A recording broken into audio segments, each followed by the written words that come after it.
કે જાકા પડા સ્વભાવ એ તો મરે હી તબ જાવે, સ્વભાવ ન બદલાય. અને જો સ્વભાવ બદલવો હોય તો એમાં પરમાત્માની અનન્ય કૃપા જોઈએ.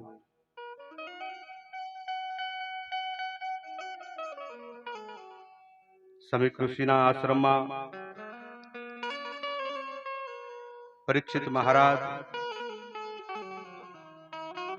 ઋષિના આંગણે જાય અને એમનાથી અધર્મ થાય. અધર્મ થવાનું કારણ કલિયુગ. જો કલી આપણા ઉપર સવાર થશે તો ન કરવાના કામ આપણને કરાવશે. કલીથી જો બચવું હોય તો પરમાત્માના શરણે જવું પડશે. બાકી હર કોઈ જન્મે છે અને મરે છે. જેનો જન્મ થયો એનું મૃત્યુ નિશ્ચિત છે. આપણે જીવનમાં કેટલું જીવીએ છીએ એ મહત્વનું નથી, પણ આપણે કેવું જીવ્યા એ મહત્વનું છે. શ્વાસોશ્વાસની ક્રિયાને જીવન ન કહેવાય.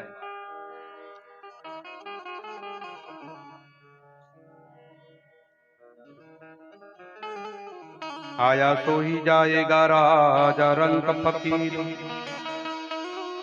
अरे आया सो ही जाएगा राजा रंग फकीर.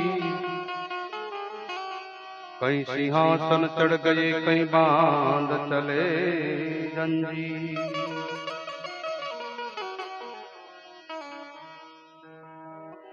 आवे અને જાય આ કોઈ જીવન ન કહેવાય. સ્મશાનમાં બે ચિતાઓ બળતી હતી. ચિતાઓ બળી રહી. દાગવો ઘરે ગયા. અનેક કબરો હતી સ્મશાનમાં. ત્યાં એક ફકીર ફરતા ફરતા આવે અને એમને થયું કે આ કબરોની અંદર શું છે, પૂછવાની ઈચ્છા થઈ. રાતનો સમય. ફકીર મુર્દાઓ સાથે વાતચીત કરતો હોય. ફકીર છે, ઈશ્વર સાથે એનો નાતો છે. હર કોઈ જીવ સાથે વાત કરી શકે. મસ્તરામ મુર્દો સે બોલા, મસ્તરામ મુર્દો સે બોલા, हमको कुछ बतलाओगे. एक मुर्दा हंसकर बोला, मरोगे तो सुख पाओगे. मस्तराम मुर्दों से बोला, हमको कुछ बतलाओगे. अंदर જે મુર્દા હતા ને એમને પૂછ્યું, કંઈક અમને બતાવશો, તમે આરામથી સૂતા છો. હંસકર એક મુર્દા બોલા, મરોગે તો સુખ પાઓગે. મરવાનો મતલબ અહમ ને મારવાનો, હું ને મારવાનો મતલબ. જો અંદરથી હું જતો રહે ને તો આપોઆપ હરિ પ્રગટ થાય.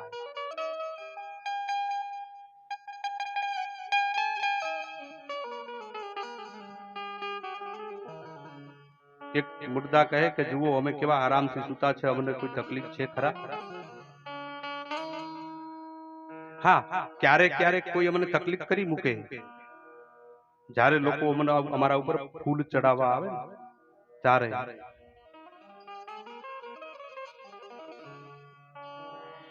એ મુર્દા ફકીર ને કહે છે, हम तो सोए हुए थे ओढ़े कफन बाजार में, हम तो सोए हुए थे ओढ़े कफन बाजार में, यहाँ भी सताने आ गए किसने पता बता दिया.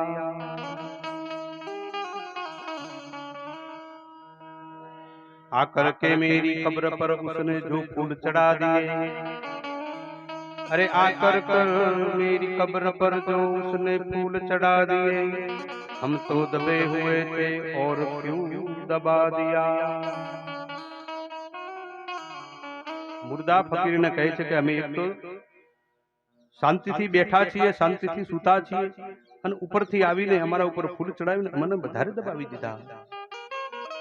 મતલબ કે આ સંસારની અંદર, આ માયા જાળની અંદર આપણે એક પછી એક ઉપાધિઓને આમંત્રણ આપતા જ જઈએ છીએ।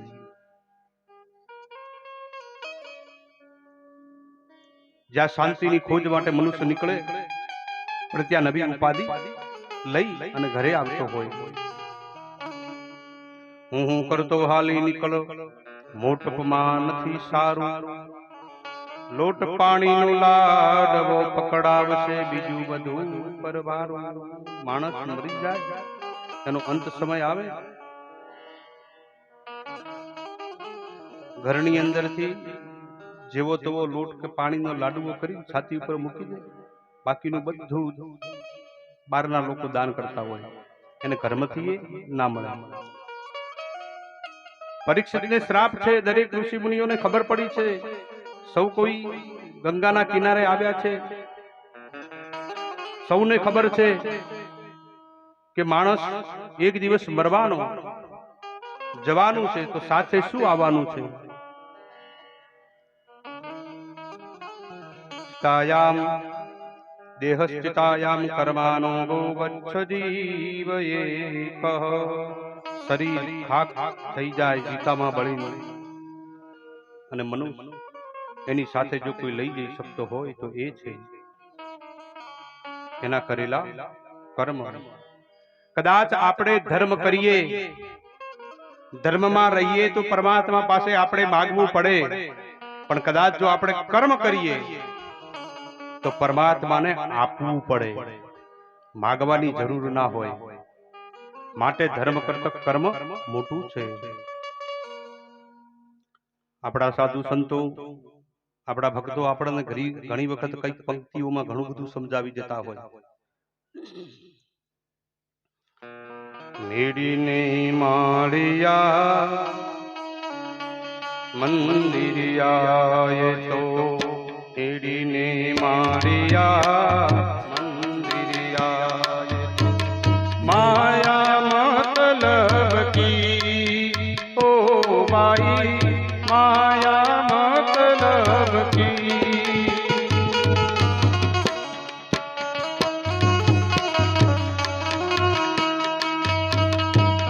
મેડી, બંગલા, ગાડી, ધન, વૈભવી સંપત્તિ, આ બધું જ અહીંયા જ રહેવાનું, કોઈ સાથે આવવાનું નથી।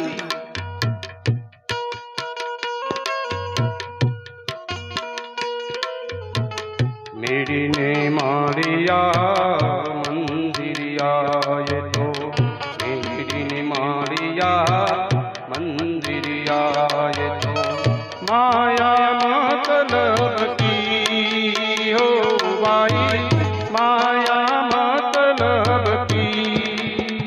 ધન જો બન તારો આવે ને જાવે, ધન જો બન તારો આવે ને જાવે, છાયા બાદલ કી હે ભાઈ, ખબર નહીં પાલકી મૂરત बात करे खबर नहीं पल की ए मूर्ख बात करे कल की।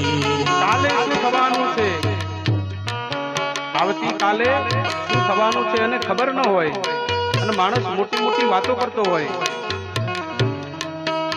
હું આમ કરી દઈશ, હું આ લાવી દઈશ, હું આમ થતો રહીશ।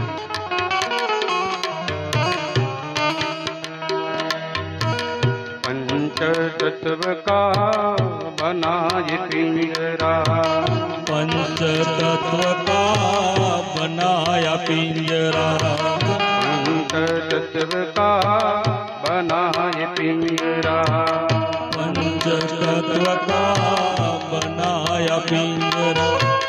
माटी जंगल की है भाई, माटी जंगल की, भाई भतीजा तेरा कुटुंब कबीला, भाई भतीजा तेरा कुटुंब कबीला, सगाई स्वार्थ की भाई, खबर नहीं पल की मूरत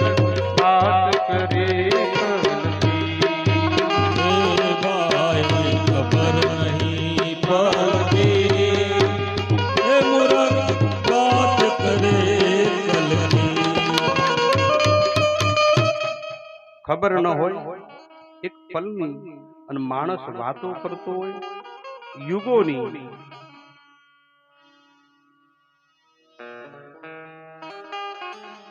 જ્યાં સુધી પરમાત્માનું સાનિધ્ય નહીં મળે ત્યાં સુધી માણસ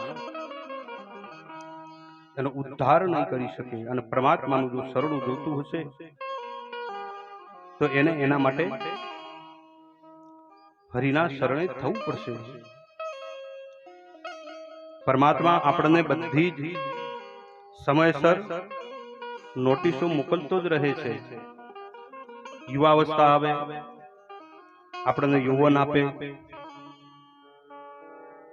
આપણને શક્તિ આપે, વિચાર શક્તિ આપે. જ્યાં એનો સમય પૂરો થાય, જ્યાં બુઢાપો આવવાનો હોય, માથાના કાળા મટાડી ધોળા કરે, મુખમાંથી દાંત ઓછા થવાના ચાલુ થાય, એક પછી એક બારી બારણા બંધ થાય. શાસ્ત્રકાર એમ કે છે કે આ બધી છે ને એ કાળની નોટિસો છે. કાળ નોટિસ મૂક્યા સિવાય આવતો જ નથી. મૃત્યુ ક્યારેય નોટિસ મૂક્યા સિવાય આવતું જ નથી. આપણે બહાર ગામ જવાના હોઈએ એટલે આપણે આપણા ઘરના બારી બારણા બધું બંધ કરતા હોઈએ, બારીઓ બંધ કરીએ, પાછળના ગેટ બંધ કરીએ, પછી મેન ગેટ બંધ થાય એટલે બાજુવાળાને ખબર પડે કે મહેમાન ગતિ થવા માટે જઈ રહ્યા છે ક્યાં. આપણા પેલા પગ જાય, પેટ જાય, આંખ જાય, કાન જાય, મોઢાના દાંત જાય. આ બધી કાળની નોટિસ છે. કાળ નોટિસ મૂક્યા સિવાય ક્યારેય પણ આવતો નથી. શાસ્ત્રમાં એવું લખ્યું છે કે મૃત્યુ નજીક છે એની આપણને જાણ ક્યારે થાય? આપણું મૃત્યુ આપણી નજીક આવ્યું એની આપણને જાણ કઈ રીતે થાય? તો કે દક્ષિણ દિશામાંથી કોઈ દિવસે સપનાની અંદર જો પાડાના દર્શન થાય તો સમજવાનું કાળ નજીક આવી ગયું. આપણા બંને કાનની અંદર આંગળી નાખીએ અને બરોબરની આંગળી દબાવીએ અને જ્યારે કાન બંધ કરીએ ત્યારે એક અવાજ આવતો હોય, અને જો અવાજ આવતો બંધ થઈ જાય તો સમજવાનું કે આપણું મૃત્યુ નજીક છે. બીજું, ઘીનો દીવો બળતો હોય અને જ્યારે ઘીનો દીવો બળતો રામ થાય અને જે એની ધુમાડાની સ્મેલ જો આવતી બંધ થાય તો સમજવાનું કે મૃત્યુ નજીક છે. કાળ કોઈ દિવસ નોટિસ મોકલ્યા સિવાય આવતો જ નથી.